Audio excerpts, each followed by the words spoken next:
Hello, नमस्कार। आपका इस चैनल पर स्वागत है। हम लोग एक बहुत ही इंटरेस्टिंग बुक्स की रिव्यू करने वाले हैं, जो कि मुझे आत्मीय रूप से बहुत ही पसंद है। मैं सोचा कि क्यों ना और सब लोगों को ये बताई जाए, क्योंकि कुछ लोग हो सकते हैं कभी तक ना सुने हो, जैसे मैं नहीं सुना था अभी तक, लेकिन मैं पढ़ा तो मुझे बहुत ही अच्छा लगा। इसलिए लगा मुझे कि इस पर एक वीडियो बनानी चाहिए ताकि सभी लोग लाभान्वित हो सकें। जो भी ये बुक्स है मुझे इसलिए अच्छी लगी क्योंकि आप जब देखेंगे इसको तो आप विश्वास करिए कि अभी तक जितनी बुक्स पढ़े होंगे उसमें और इसमें बहुत अंतर आएगा। क्योंकि ये आप यदि कोई 6 साल का बच्चा है उसके लिए भी ज़रूरी है, और कोई पेरेंट्स बनने की कगार पे है, 30 साल 35 साल 40 साल का है, उसके लिए भी बहुत बेस्ट है। क्योंकि as a guardian, as a parents जानना जरूरी है, और as a child, as a son, as a daughter भी जानना जरूरी है कि क्या करना है। क्योंकि देखिए, जो लोग मुझसे जुड़े हुए बताया था, पढ़ाई दो तरीके से होती है जो इसमें मुख्य रूप से वही फोकस किया गया है। एक होती है कि एकेडमिक स्टडी, आप ग्रेजुएशन किए, जैसे मैं यूनिवर्सिटी में पढ़ा रहा हूँ, तो क्या है कि मेरा एक एकेडमिक लाइफ है कि मैं पहले इंटरमीडिएट पास हुआ, आफ्टर दैट बीकॉम किया, एमकॉम किया, नेट किया, जेआरएफ किया, पीएचडी किया, आफ्टर दैट आगे पढ़ा रहा हूँ विश्वविद्यालय में। लेकिन ये आप सोचिए कि एक फाइनेंशियल लिटरेसी होती है। हालांकि मैं चलिए कॉमर्स से हूँ तो मुझे बहुत चीज़ें पता होंगी, लेकिन आप सोचिए कॉमर्स से कितने लोग पास हो रहे होंगे? 2%, 1% लोग। 98% लोग तो किसी चीज़ से पास ही नहीं हो रहे हैं ना। वो बीए कर रहे हैं, बीएससी कर रहे हैं, बीटेक कर रहे हैं, आईआईटी कर रहे हैं, उनको तो ये सब चीज़ें पता नहीं। कुछ लोग मान लीजिए पढ़े लिखे भी कम हैं, वो लोग इस इंटर तक ही पास हैं, उनके लिए क्या होगा? तो मैं हमेशा कहता रहता हूँ कि एक होती है 20-25 साल के पहले की पढ़ाई, और एक होती है 20-25 साल के बाद की पढ़ाई। ये दोनों क्लास के लिए काम आएगा। यदि आप 9th-12th में हैं, 8th में हैं, तो भी आपको लगेगा कि रियल में समझने वाली बात है और लाइफ में हम इसको इम्प्लीमेंट भी करेंगे। और यदि आप 20-25 ईयर्स के आफ्टर हैं, तो भी आपको ऐसा लगेगा कि ये हमको जीवन में उतारना चाहिए, और जो भी बच्चे हैं उनको बताना चाहिए कि किस प्रकार से अपनी सोच को बदल पाए। ये भी ज़रूरी है। तो एक है रॉबर्ट कियोसाकी, नाम हो सकता है मे भी कुछ लोग सुने होंगे, कुछ लोग नहीं सुने होंगे। लेकिन इनकी बुक जो लिखी गई है वो एज ए डायरेक्शन फॉर्म में लिखी गई है। किस प्रकार से डायरेक्ट किया जाए, आपकी किस प्रकार से चेंज किया जाए, और इसमें कुछ चैप्टर बताए गए हैं जो कि बहुत ही इम्पोर्टेंट है। तो विदाउट आप लोग कोई टाइम वेस्ट किए हुए चलते हैं, देखते हैं इसमें क्या क्या चीज़ें पढ़नी है। देखिए इसमें जो बुक है, इसमें रिच डैड पुअर डैड, देखिए इसमें एक कल्पना है। कल्पना ये है कि जानते हैं हम लोग प्रत्येक समाज में कुछ लोग ऐसे होते हैं जिनके एक अपने बायोलॉजिकल पेरेंट्स होते हैं, और एक होते हैं जो उनके फ्रेंड्स होते हैं जो कुछ बताते रहते हैं। जैसे मेरे जीवन में था, मान लीजिए मेरे पिताजी नहीं थे, लेकिन मेरे दो अंकल जी थे। दोनों लोग, अंकल जी का दोनों लोग का अलग अलग प्रभाव था, तो मेरे ऊपर वो प्रभाव पड़ा। तो उसी प्रकार से जो ये कियोसाकी हैं, रॉबर्ट कियोसाकी, उनके जीवन पर भी दो लोगों का प्रभाव पड़ा है, जिनमें उन्होंने कहा कि एक लोग रिच डैड है, एक poor dad. Rich dad poor dad, यहाँ जो रेफरेंस है वो धनी और गरीब से नहीं है। बेसिकली ये है कि सोच से है। यदि यदि डैड की कहें तो सोच समझिए कि इनकी रिच लोगों की क्या सोच है और गरीब लोगों की क्या सोच है। इसी के संबंध में ये पूरी बुक एक्सप्लेन करती है। तो एक बुक, एक में तो ये पॉसिबल नहीं है चीज़ें को, लेकिन फर्स्ट इसमें देखते हैं क्या क्या चीज़ें उन्होंने बताया है। और मैं विश्वास कर रहा हूँ कि आप लोग एक बार वेट करके देख लीजिए। यदि आप इसको समर्थन में या इसको शेयर करने पर ना विवश हुए तो बताइए, इस बात की गारंटी समझिए। क्योंकि मैं भी बुक्स बहुत पढ़ा हूँ, लेकिन इसकी एक अलग स्टैंडर्ड है। देखिए यहाँ पर rich dad poor dad Robert Kiyosaki हैं। रॉबर्ट कियोसाकी, ये तो आप जान ही रहे हैं। देखिए कुछ चीज़ें हैं जो कि बुक्स की इस कंक्लूजन से अभी आप समझ जाएंगे कि क्या चीज़ें इन्होंने बताया है। जैसे फर्स्ट पर है, यह मिथक तोड़ती है कि अमीर बनने के लिए ज़्यादा कमाना जरूरी है। तो पहला, जब आप ये बुक को पढ़ेंगे तो ऐसा लगेगा कि कमाने से लोग धनी नहीं बनते हैं। ये मिथक जो है जो अभी तक से हमारी कन्वेंशन चला रहा है वो टूट जाएगा। दूसरा है, ये साबित करती है कि आपका घर कोई संपत्ति नहीं है। क्यों? देखिए, ये संपत्ति और दायित्व का डिफरेंस बताए हैं इस बुक्स में कि घर जो है ना संपत्ति नहीं है। संपत्ति देखिए, एसेट्स और संपत्ति में कुछ डिफरेंस समझ लीजिए। एसेट्स वो है जो आपको कमा करके पैसा देता हो, और दायित्व वो है जो आपको लायबिलिटी उत्पन्न करता हो। जैसे घर समझिए, जैसे घर आप बनाए तो बिजली बिल, रंगाई पुताई, नल टूट गया, ये पंखा लग गया, ये खराब हो गया, वो खराब हो गया, तो घर में ये तोड़ना है, ये बनाना है, इतना इन्वेस्टमेंट, 1 रुपये की इनकम है नहीं, है ना। इसीलिए उन्होंने माना कि घर क्या है, दायित्व है, कि आप यदि एक बार ले लेंगे तो दायित्व से मुक्त नहीं होंगे, कुछ ना कुछ बना रहेगा, बिगड़ा रहेगा, कुछ ना कुछ करते रहेंगे आप। जबकि यदि संपत्ति ऐसी है जिससे आप कुछ अर्निंग कर रहे हैं तो आप उसको संपत्ति समझिए। तो ये भी मिथक आपको तोड़ेगी और आगे एक्सप्लेन भी किया जाएगा चीज़ों को, और इस बात से मैं सहमत भी हूँ। मैं हमेशा कहता हूँ एक बात कि यदि आपके पास घर नहीं है, 10-5 साल और घर मत लीजिए, लेकिन घर के प्लेस पे आप कोई इन्वेस्टमेंट कर लीजिए। उस इन्वेस्टमेंट से कोशिश करिए कि घर बनाना है। क्योंकि एक कहावत हमेशा ध्यान रखिए कि आप घर से कोई बिजनेस नहीं बना सकते हैं, लेकिन बिजनेस से या कोई इन्वेस्टमेंट से घर बना सकते हैं। इस लाइन को लाइफ टाइम याद रखिए। तो घर कब लेना है? जब आप पर्याप्त रूप से इन्वेस्टमेंट कर चुके हैं। उस इन्वेस्टमेंट से जो हमारी अर्निंग होगी उससे हमको लेना है, ये ध्यान रखिए। और वो भी ऐसा लेना है उसके लिए भी अर्निंग हो। जो घर ले रहे हैं उससे भी कुछ 2-4 रुपये आए, कुछ वैसा इंतजाम करिए, ये ध्यान रखना बहुत जरूरी है।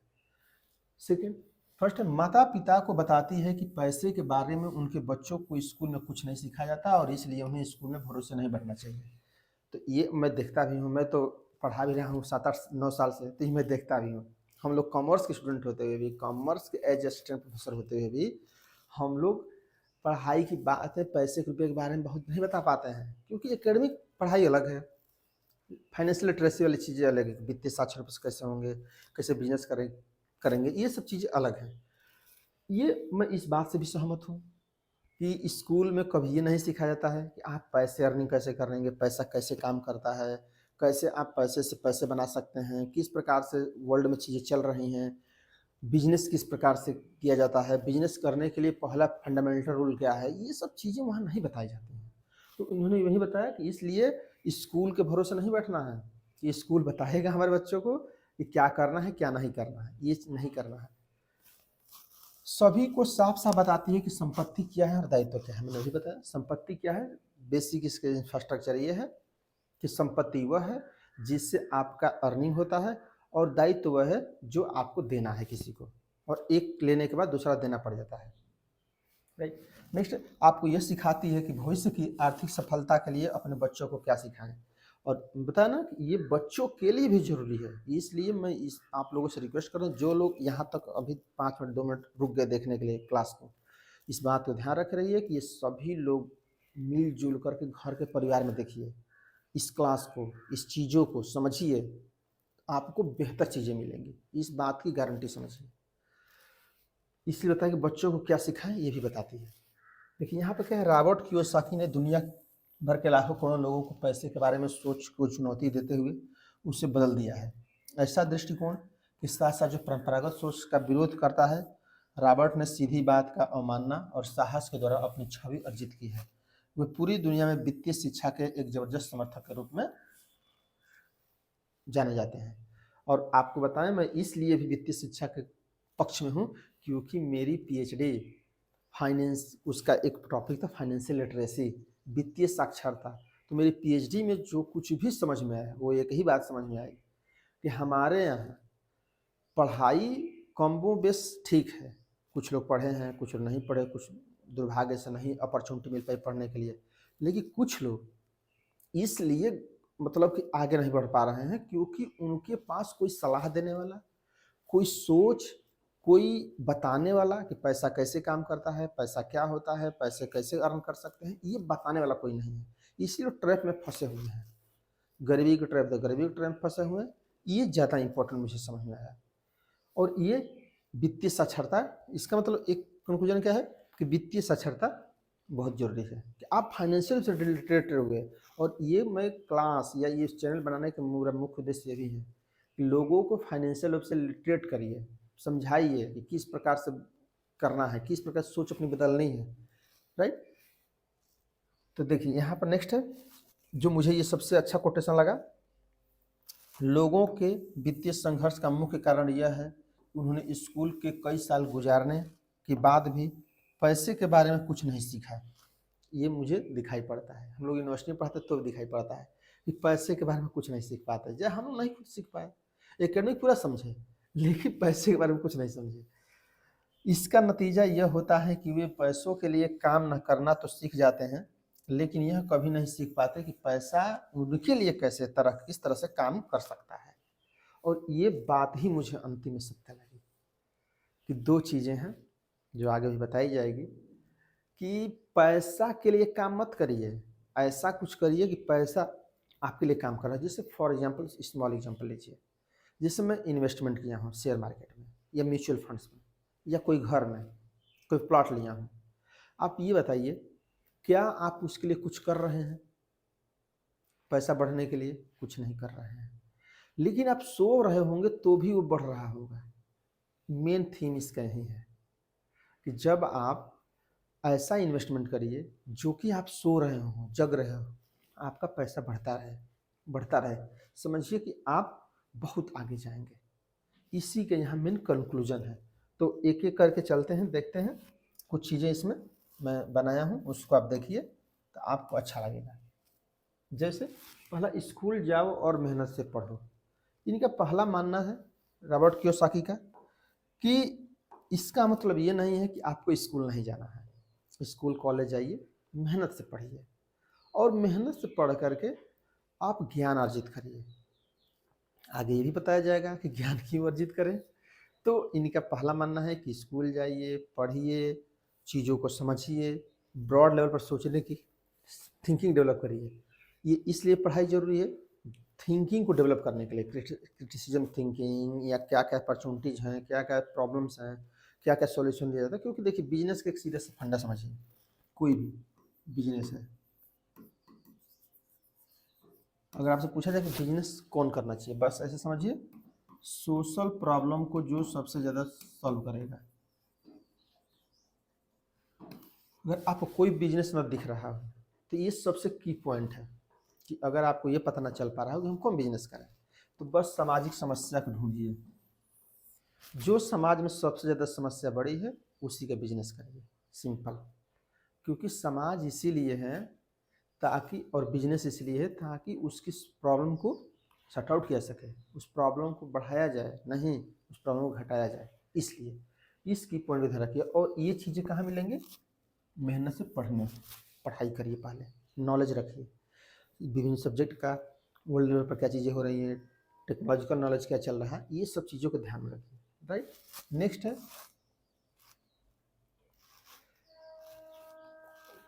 Poor dad. देखिए यहाँ पर दो कैरेक्टर लिए गए हैं, पुअर डैड और रिच डैड का, जो कि बुक का नाम भी है।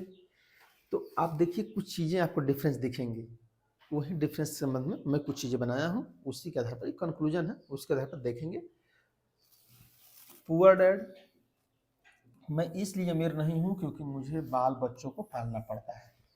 तो इन्होंने पहला माना है कि जो उनके दो डैड थे, एक उनके अपने डैड थे, एक उनके दोस्त थे पेरेंट्स के, तो उन्होंने बताया कि जो पुअर डैड थे उनका मानना था कि मैं इसलिए अमीर नहीं हूँ क्योंकि मुझे बाल बच्चों को पालना पड़ता है, क्योंकि मैं इसलिए नहीं हूँ क्योंकि मेरे बाल बच्चे हैं, मैं वो उन्हीं के चीज़ों में फंसा रहता हूँ इसलिए आगे नहीं बढ़ पाता हूँ, उनका ये मानना था। जबकि रिच डैड का मानना है मुझे अमीर इसलिए बनना है क्योंकि मुझे बाल बच्चों को पालना है। यही देखिए सोच डेवलप कर रही है कि इसलिए बनना है, समझ रहे हैं दोनों की सोच। यही सोच मैं आप लोग बताना चाह रहा हूँ। इस बुक की मेन जो थीम है यही है कि मुझे इसलिए अमीर बनना है क्योंकि मुझे बाल बच्चों के पालना है। जबकि यहाँ क्या कह रहा है कि मैं बाल बच्चे के कारण फंस जा रहा हूँ। आप सोचिए क्या मतलब कि दोषारोपण मत करिए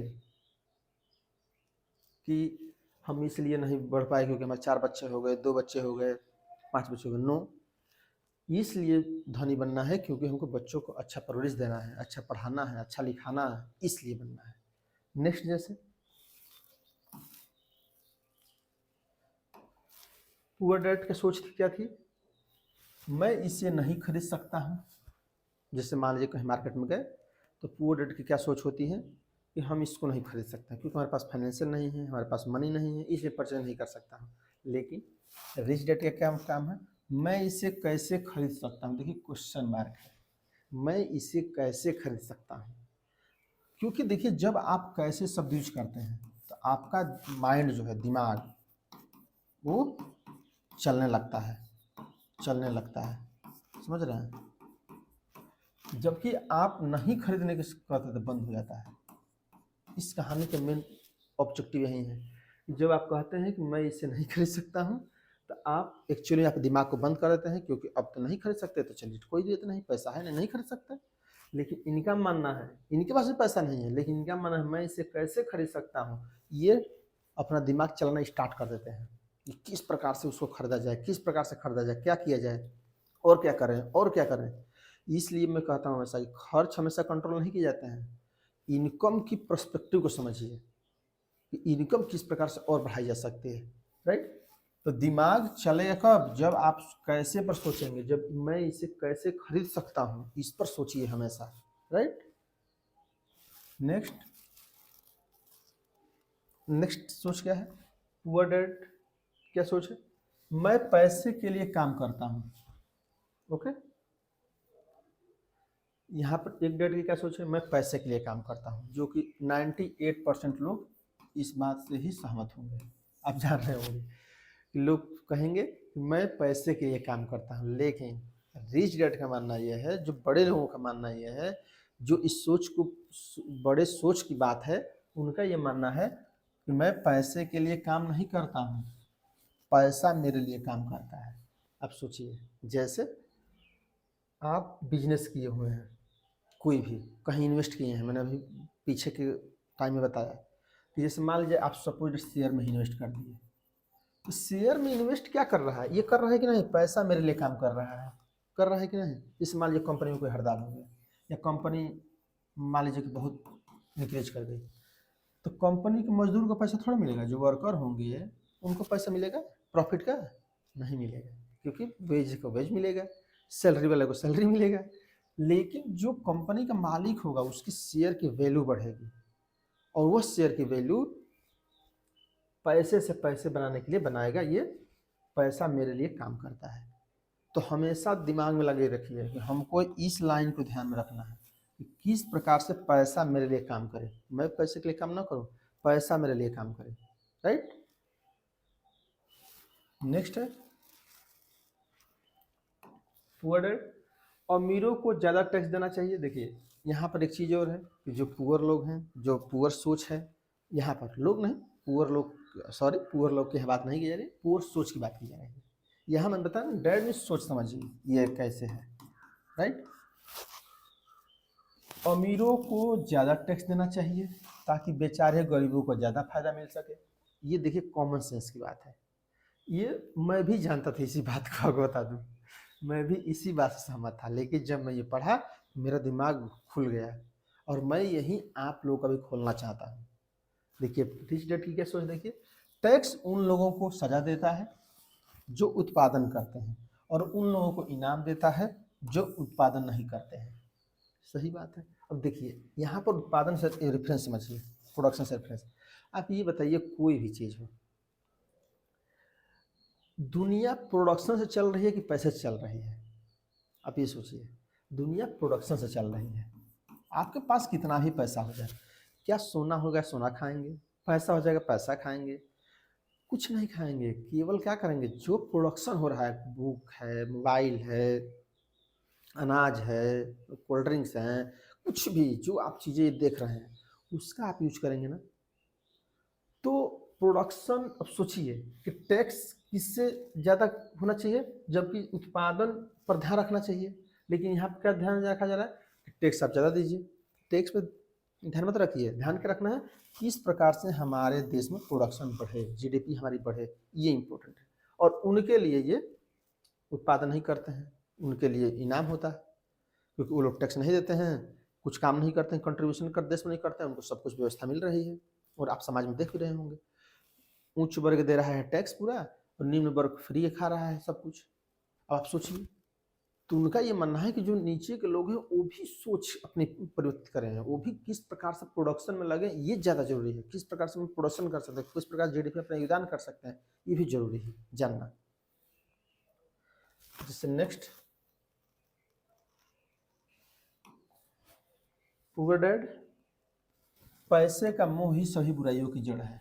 जो कि तो कहा भी जाता है कि पैसा सभी बुराइयों की जड़ है, लेकिन मैं एक चीज़ बता दूं आपको कि जैसे कहा जाता है ना कि आपके पास शक्ति हो और उस शक्ति का यूज न करिए तो आप महान हैं।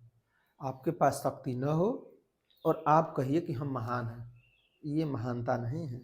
महानता ये है कि आपके पास अरबों खरबों है और फिर भी आप सिंपल सिटी में हैं, सिंपल हैं। यदि आपके पास पूरी पृथ्वी को नष्ट करने के लिए शक्ति हो फिर भी आप नष्ट नहीं कर रहे हैं, ये ज़्यादा देश के लिए, दुनिया के लिए अच्छी खबर है। पैसे उसी संबंध में है कि पैसा न रह करके कहना कि पैसे नहीं हैं, मेहनत नहीं करते, ये इम्पोर्टेंट नहीं, इम्पोर्टेंट है पैसा रखे हैं और पैसे के लिए नहीं मर रहे हैं, ये ज़्यादा जरूरी है। और ये लाइन उसी को बताती है कि पैसे का मुंह सभी बुराइयों की जड़ है, ऐसा नहीं है। पैसे का मुंह सब कुछ है। यहाँ बोले कि पैसे की कमी ही सभी बुराइयों की जड़ है।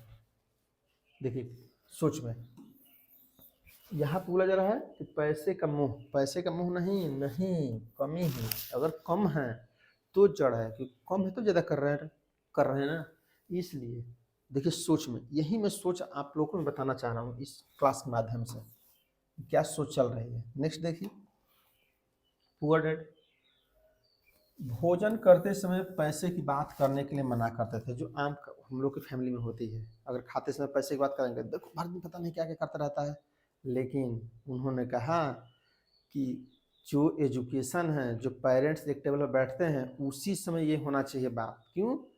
क्योंकि वही एक टाइम ऐसा है जब सभी लोग मिल करके बैठते हैं, अदरवाइज स्कूल में सिखाया नहीं जाना है, पेरेंट्स एक साथ बैठेंगे नहीं तो बच्चा सीखेगा कब। तो इसलिए उन्होंने बताया डिनर टेबल पर पैसे बिजनेस के बारे में बात करने के लिए प्रोत्साहित करते हैं कि आप बताइए, बच्चों को प्रोत्साहित करते हैं, गार्जियन को प्रोत्साहित करते हैं। तो उन्होंने बताया कि खाते समय सोचिए कि खाते समय नहीं करना है, सब कुछ करना है बात, अपनी मर्यादा में रह करके चीज़ों को समझ करके बात करनी है, राइट। नेक्स्ट है, जहाँ पैसे का सवाल हो सुरक्षित कदम उठाओ, खतरा मत उठाओ। ये कॉमन सोच है, आप मैं भी उसी सोच में हूँ, परेशान मत होइए। लेकिन ये पढ़ेंगे जब ना, 2 बार 3 बार जब देखेंगे पढ़ेंगे तो समझ में आएगा कि अरे ये तो मैं भी सोच रहा था। लेकिन देखिए ये बताया रिच डैड का क्या मानना है, खतरों का सामना करना सीखो, खतरा से भागिए मत, खतरा को टैकल करना सीखिए।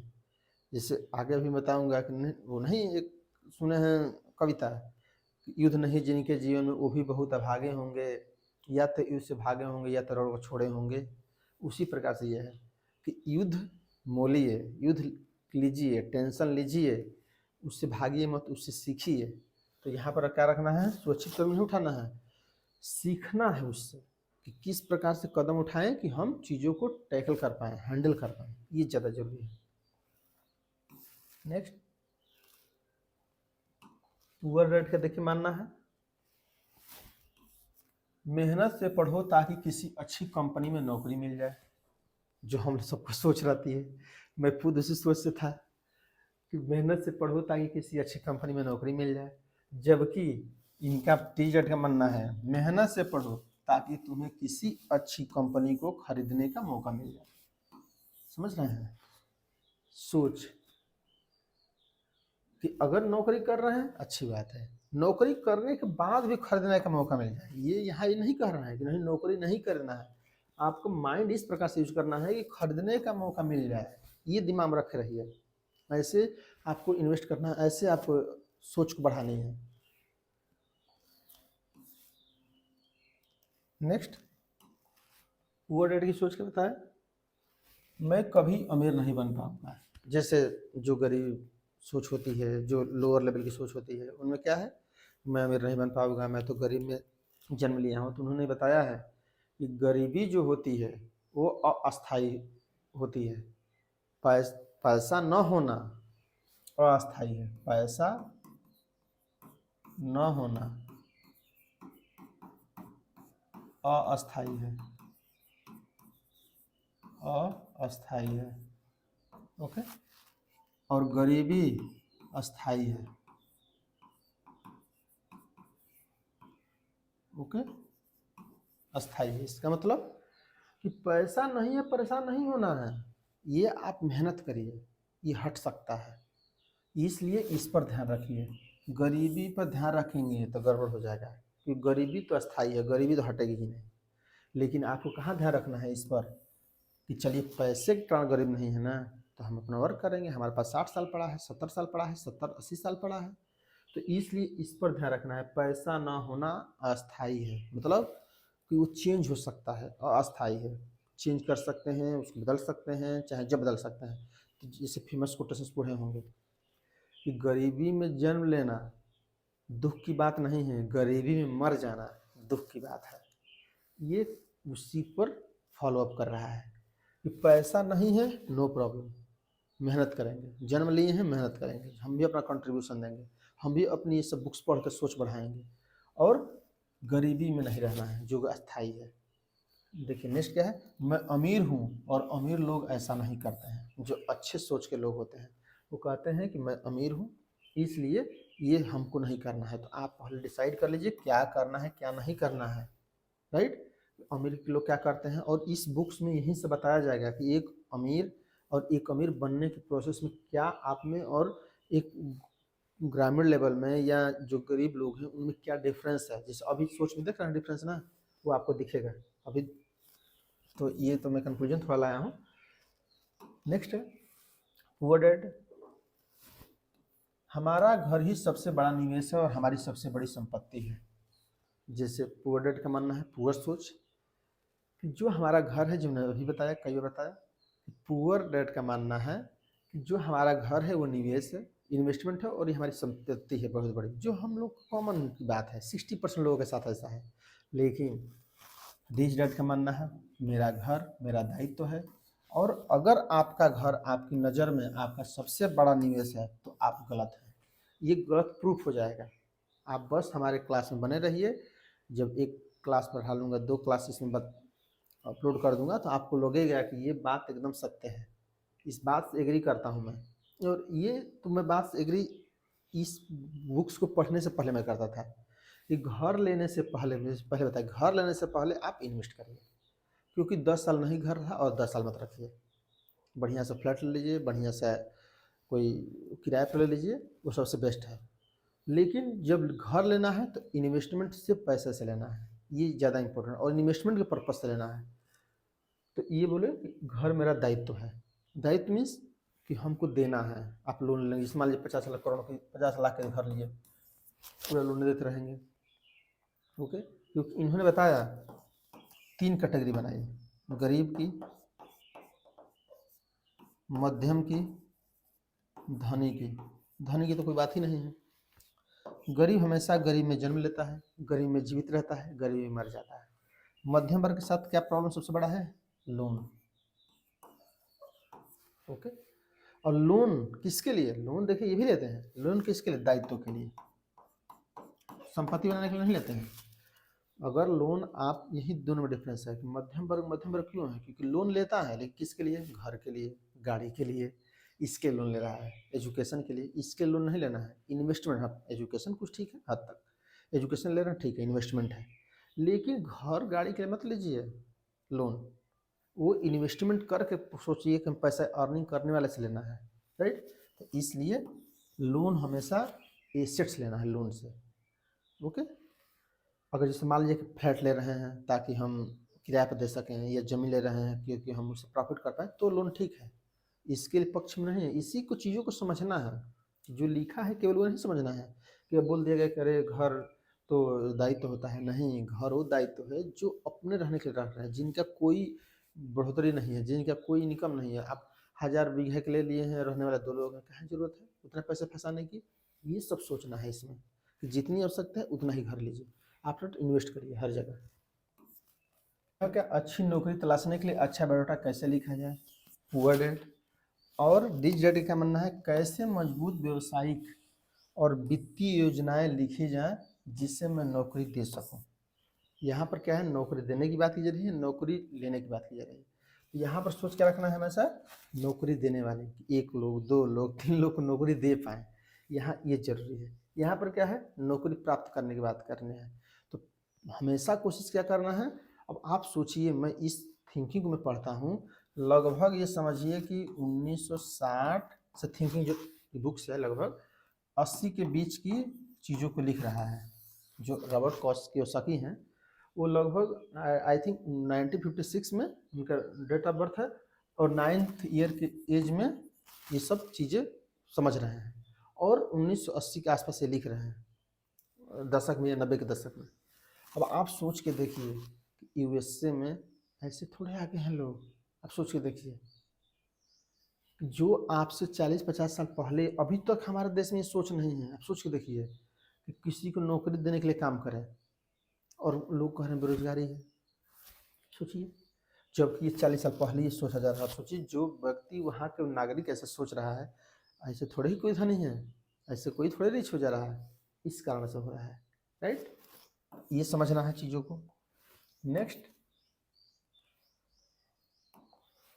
यह मानना था, देखिए पुअर डैड का क्या मानना है, यह मानना था कि कंपनी या सरकार को आपका ध्यान रखना चाहिए और आपका ज़रूरत को पूरा करना चाहिए। तो इनका ये मानना है। देखिए, होल लेवल पर ठीक है, यदि आप इंडिया लेवल पर देखेंगे ये कॉन्सेप्ट ठीक है, व्यक्तिगत लेवल पर ठीक नहीं है। इनका मानना है पुअर डैड का कि पेंशन मिले, वेतन मिले, सुविधा मिले, इंश्योरेंस मिले, मेडिकल फैसिलिटी मिले, सब मिले फ्री, गवर्नमेंट के द्वारा मिले या कंपनी के द्वारा मिले। जबकि देखिए इनका क्या सोच है रिच डैड का, पूरी तरह आर्थिक स्वावलंबी होना चाहिए, न कि सुविधा भोगी होना चाहिए। तो इन्होंने क्या किया कि अपने सेल्फ रिलायंट होना चाहिए। जैसे भारत सरकार का देखिए, श्री नरेंद्र मोदी जी का स्लोगन भी है, skill development India, stand up India, self आत्मनिर्भर भारत, विकसित भारत। ये क्या है, इसी बात को डिनोट कर रहा है कि आप स्वावलंबी होइए, सभी कुछ गवर्नमेंट डिपेंड मत रहिए। हाँ, गवर्नमेंट को जो करना हो तो करेगी, बट आप अपने लिए तो आगे रहिए। जैसे मान लीजिए कि एक धनी व्यक्ति, उसको गवर्नमेंट से कुछ ज़्यादा मतलब है, गवर्नमेंट मेडिकल ठीक है कि नहीं है, गवर्नमेंट स्कूल ठीक है कि नहीं है, गवर्नमेंट मतलब कुछ भी गवर्नमेंट से कुछ ज़्यादा मतलब है, क्योंकि वो लोग क्या होंगे हैं, सेल्फ डिपेंडेंट, आत्मनिर्भर हो गए हैं, इसलिए उनको ज़्यादा ज़रूरत नहीं है। इसलिए आपको भी ये ध्यान रखना है कि हमको सेल्फ रिलिएंट होना है। गवर्नमेंट पर हमें नहीं करना कि अच्छा लोन मिल जाएगा, अच्छा पेंशन बाद मिल जाएगा, अच्छा ये हो जाएगा, इससे कोई मतलब नहीं। आप उसका पैसे किस प्रकार से इन्वेस्ट करेंगे ताकि गवर्नमेंट से भी ज़्यादा कर लें, ये ज़्यादा ज़रूरी है। नेक्स्ट है पुअर डैड, मेरी पैसों में कोई रुचि नहीं है या पैसा महत्वपूर्ण नहीं है। जो सामान्य नागरिक की सोच भी देखे होंगे, नहीं पैसा हमारे लिए महत्वपूर्ण नहीं है। ओके, हमारी बहुत इज्जत है, सुने होंगे कि बहुत हमारे समाज में इज्जत है, लेकिन ये नहीं समझ पाते हैं कि आप ही के सामने एक पैसे वाला व्यक्ति आता है, आपकी इज्जत जीरो हो जाती है। और इसका बेस्ट एग्जाम्पल शादी ब्याह में देख लीजिएगा, तो आपको समझ में आ जाएगा कि आप बहुत इज्जत कमाए हैं, पैसा नहीं है, और उसी के बगल में एक करोड़पति आदमी आ जाए, देखिए किसकी इज्जत चल रही है पहले, तब आपको समझ में आ जाएगा। तो इसलिए इस बहकावे मत रहिए लोगों को, ये बहकावे में आप भी मत जिए कि हमारे पास पैसा नहीं है बहुत इज्जत है, ये काम मत करिए। मैं बताया ना पहली लाइन, आपके पास पैसा भी हो, इज्जत के साथ पैसा हो, ये ज़्यादा जरूरी है। दोनों चीज़ें हैं, ये नहीं करूँगी बस पैसा किसी से लूट ले रहे हैं, किसी से चोरी कर ले रहे हैं, ये जरूरी नहीं है। पैसे भी रहे, सम्मान भी रहे। और रिच डैड का क्या डिफरेंस है, पैसा हो तब रुचि न हो यह महत्वपूर्ण है, या पैसे में बहुत ताकत है। तो फिर बताए कि पैसा है तो आपकी रुचि नहीं है तो महत्वपूर्ण है। ओके, या पैसे में बहुत ताकत है, और ताकत तो आप जान ही रहे हैं, सुने होंगे, पैसा खुदा नहीं, खुदा से कम भी नहीं है। लास्ट में इन्होंने एक कविता लिखा है बुक में, पोएम, जो कि वास्तव में 2-3 बार मैं पढ़ा, समझ में नहीं आया है। वास्तव में बता रहा हूँ, लेकिन बाद में मुझे ये जितना बार आप पढ़ेंगे चीज़ें समझते जाएंगे। में रॉबर्ट फ्रॉस्ट की एक कविता है, पोयम, जो कि जितनी बार पढ़ेंगे आप लोग को एक लगेगा। बेसिक इसका अब एक बार पढ़ लीजिए तो मैं बेसिक चीज़ बता दूंगा इसमें क्या मेन इसका कंक्लूजन है। वह राह जिससे चुना नहीं गया है। आप जानते हैं इसका मतलब क्या है? इसका मतलब ये है कि ऐसा रास्ता जिस पर कम लोग चले हों, उसी पर आपको चलना है। ये कविता का मेन, पोएम का मेन थीम है। पीले जंगल में दो राहें बढ़ती थी और अफसोस कि मुझे एक को चुनना था। तो जानते हैं आप कोई भी रास्ता चुनेंगे तो एक ही को चुनेंगे। और मैं अकेला पथिक खड़ा रहा देर तक, यह देखते हुए कि यह राह कहाँ तक जाती है झुरमुठे में मुड़ने से पहले। फिर मैंने दूसरी राह चुनी, उतनी ही सुंदर और शायद बेहतर भी, क्योंकि यह घास ज़्यादा थी, कम लोग गुजरे थे। तो जानते हैं जिस रास्ते पर जब कम लोग गुजरे होंगे तो घास तो निश्चित रूप से बड़ी होगी, ज़्यादा लोग बड़े होंगे। हालांकि लोगों के गुजरने से यहाँ भी उतना ही नुकसान हुआ था। लोग वहाँ से भी गुजरे थे लेकिन नुकसान हुआ था, नो प्रॉब्लम। और दोनों ही उस सुबह बराबर थी, पत्तियों पर काले कदम नहीं थे। और मैंने पहली को अगले दिन के लिए रखा, पर यह जानते हुए कि किस तरह रास्ते निकलते हैं, मुझे शक था कि मैं कभी लौटूंगा। तो जानते कोई भी है, आप यदि एक बार काम स्टार्ट कर दिए तो लौट तो सकते नहीं हैं, क्योंकि वर्क कोई भी दलदल है। एक बार दलदल स्टार्ट हो गया तो फंसते जाएंगे। तो इसीलिए कोई भी काम करिए सोच समझ के करिए, क्योंकि एक बार आप काम करना प्रारंभ कर दिए तो उसी दलदल में फंसते चले जाएंगे। मैं आ भरकर यह कहूँगा, आज से सदियों बाद शायद एक जंगल में दो राहें बढ़ती और मैंने कम चली हुई राह चुना, और इसी बात से सारा फर्क पड़ा। देखिए यहाँ पर अंतिम यही है जो कंक्लूजन, कि एक जंगल में दो राहें बढ़ती थी, दो रास्ता, मैंने कम चली हुई राह, जिस पर कम लोग चले थे, भीड़ के साथ मैं नहीं चला, जिस पर कम लोग चले थे उस पर मैं चला, और इसी बात से सारा फर्क पड़ा, क्योंकि जिस पर कम लोग चले थे उसी पर मैं चला, और उसी से कम फर्क ज़्यादा फर्क पड़ा। तो आपको भी ध्यान रखना है कि जिधर भीड़ जा रही है उधर नहीं जाना है। जाना कहाँ पे है? जहाँ पे लोग कम से कम चले हों वहाँ जरूरी जानना है, राइट। उसी के अनुसार चलना है, उस पर चलेंगे बहुत आगे जाएंगे। इनका ही मानना है, भीड़ से अलग होइए तब जाकर के आगे बढ़ पाएंगे। और अंतिम में मैं एक ये फेमस कोटेशन है जो कि आप पढ़े भी होंगे, जो मैंने बीच में एक बार बताया भी था अभी, युद्ध नहीं जिनके जीवन में, वो भी बहुत अभागे होंगे, या तो प्रण को तोड़ा होगा या फिर रण से भागे होंगे।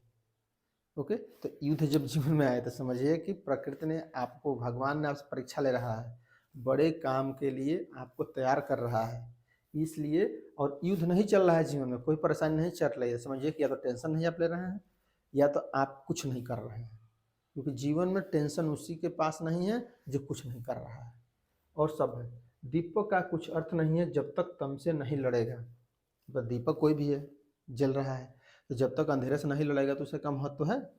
दिनकर नहीं प्रभाव बांटेगा जब तक स्वयं नहीं धड़केगा। आप जानते हैं कि अब फिजिक्स यहाँ केमिस्ट्री के अनुसार समझिए कि जो सूर्य हम लोग का है, सूर्य आप जानते हैं उसके अंदर संलयन प्रक्रिया चल रही है, लाखों डिग्री वहाँ सेल्सियस टेम्परेचर है, तब जा कर के वो खुद जल रहा है, तब जाकर हम लोग को प्रकाशमान कर रहा है। और ऐसा प्रकाशमान कर रहा है कि रात को न होते हुए भी उसकी प्रकाश दिखाई पड़ती है। इस प्रकार से अपने को ज्वलंत रखना है कि हम चाहे रहें चाहे ना रहें, हमारा प्रकाश रहना चाहिए। हमारे को लोग ये सोचते रहें ये निकलेंगे। जैसे एक बार किससे पूछा गया कि हम सूर्य की पूजा क्यों करते हैं, तो बताया गया कि सूर्य की पूजा हम इसलिए करते हैं क्योंकि जब वो नहीं होता है तो भी ये विश्वास होता है कल निकलेगा, और जो नहीं होता है तो भी प्रकाशमान करता है सबको, क्योंकि रहते हुए तो सब प्रकाशमान करते हैं। अगर मैं मान लीजिए हूँ तो मेरा तो सब प्रभाव रहेगा, लेकिन मैं नहीं हूँ तो प्रकाशमान हूँ, न रहने पर भी हमारी बात मानिए तो ज़्यादा इम्पोर्टेंट है। स्वयं नहीं रहेगा जीवन के पथ के राही को, क्षण भर भी विश्राम नहीं, कौन भला स्वीकार करेगा, जीवन एक संग्राम नहीं। तो यह ध्यान रखना है कि जीवन एक पथ है जिस पर चलते रहना है, कभी विश्राम नहीं करना है। ओके, ये विश्राम शब्द में ही दोनों चीज छिपी हुई है। ओके, विश्राम, श्रम करते हुए विश्राम करना है। ओके, श्रम करते हुए, आश्रम सुने होंगे ना, आश्रम। ओके, आश्रम। आश्रम में कि जो आप श्रम कर रहे हैं उसके अनुसार आप आराम भी करते रहिए। तो इस तरह से मैं बताया। अब क्या है कि इनके द्वारा कुछ चैप्टर लिखे गए हैं कि पैसे की समझ कैसे विकसित करें, कैसे आगे बढ़ें, इसको एक एक करके चैप्टर में डिवाइड किया गया। तो हम लोग आगे की क्लास में यही सब देखेंगे। ओके, तो आई थिंक आप लोगों के ये बुक की जो रिव्यू है या जो कॉन्सेप्ट है निश्चित रूप से पसंद आया होगा। यदि पसंद आया हो तो इसको बहुत लेवल पे, हाई लेवल पे सब लोगों को बताइए, दिखाइए और अपनी सोच को डेवलप करिए। मेरा इस क्लास बताने का, पढ़ाने का मेन ऑब्जेक्टिव यही था कि आप अपनी सोच को बेहतर करिए, आप अपने चीज़ों को और सोचने की क्राइटेरिया को बढ़ाइए, अपने पेरेंट्स के साथ, अपने बच्चों के साथ, जो लोग देख रहे हैं उसके अनुसार अपने सोचिए और माइंड को, सेटअप को बढ़ाइए, क्योंकि तभी हम लोग आगे बढ़ पाएंगे, पूरा हमारा भारत आगे बढ़ पाएगा। नहीं तो जैसे सोच चल रही है वैसे बहुत दूर देर लग जाएगा। हम लोग कह रहे हैं ना कि विकसित भारत 2047 तक, अगर जब ये सब सोच रखेंगे तब जाकर आगे बढ़ पाएंगे। क्योंकि कोई विकसित देश वहाँ की सरकारी नौकरी, वहाँ की इंफ्रास्ट्रक्चर, ये सब चीज़ नहीं है। वहाँ के बिजनेसमैन, वहाँ के जो लोग हैं वो ज़्यादा इम्पोर्टेंट है। उनकी सोच क्या है, उनका बिजनेसमैन का सोच क्या है, वहाँ के लोगों की, सरकार की क्या सोच है, ये ज़्यादा इम्पोर्टेंट है। तो क्लास में बने रहिए। निश्चित रूप से ये क्लास आपको पसंद आया होगा। यदि पसंद आया हो तो इसको लाइक कर दीजिए, शेयर कर दीजिए, सब्सक्राइब कर दीजिए। Thank you for watching. जय हिंद, जय भारत।